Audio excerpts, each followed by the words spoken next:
So I have a few tricks and tips to share with you for applying these finishes to your ACRE before your project begins. When it comes to painting or staining ACRE, while it does accept finishes and looks like painted or stained wood when it's completed, it does behave differently than wood when finishing it.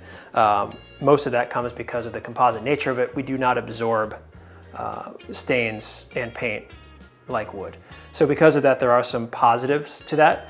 Number one is that we do not need to prime ACRE. So if you are painting ACRE, you can put the ACRE trim boards up or your siding, the shiplap, the edge and center bead, and just apply 1 or 2 coats of finish with whatever color you're aiming for, again, using the considerations of the LRV and picking an approved coating from the website. When it comes to stains, you do have a little more flexibility and some different variables there that will affect the finish and also affect the installation. So the first thing that we often recommend to people is if you are going to be staining your ACRE and it's going to be the shiplap siding or the edge and center bead, we strongly encourage at least 1 coat be applied before installing the ACRE.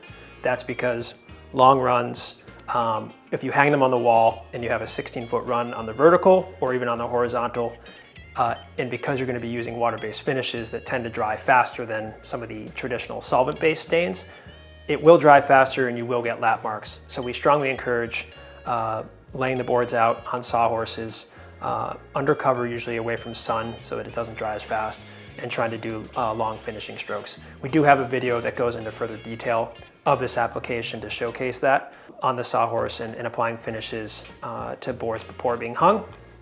But in general, when we talk about applying finishes to ACRE, we have worked closely with PPG to develop 7 signature stains that are again found on the Coatings Resources page of our website.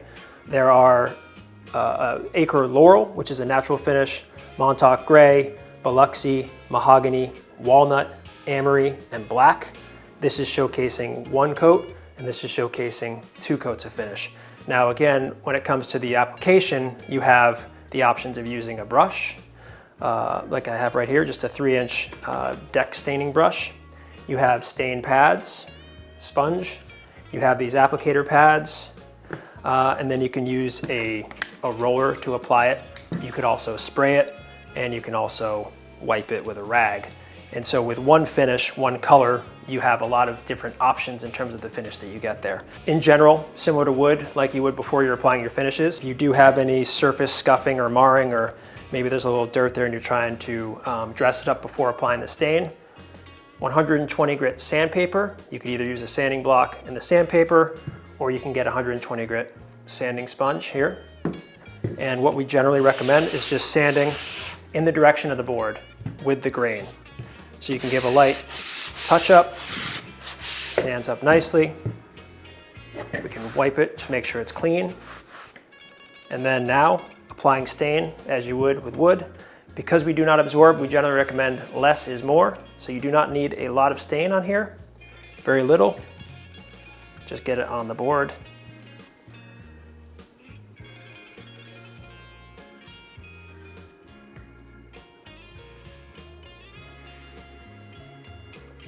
And that's just a brush applied finish. And as mentioned earlier, we could take these sponge and wipe it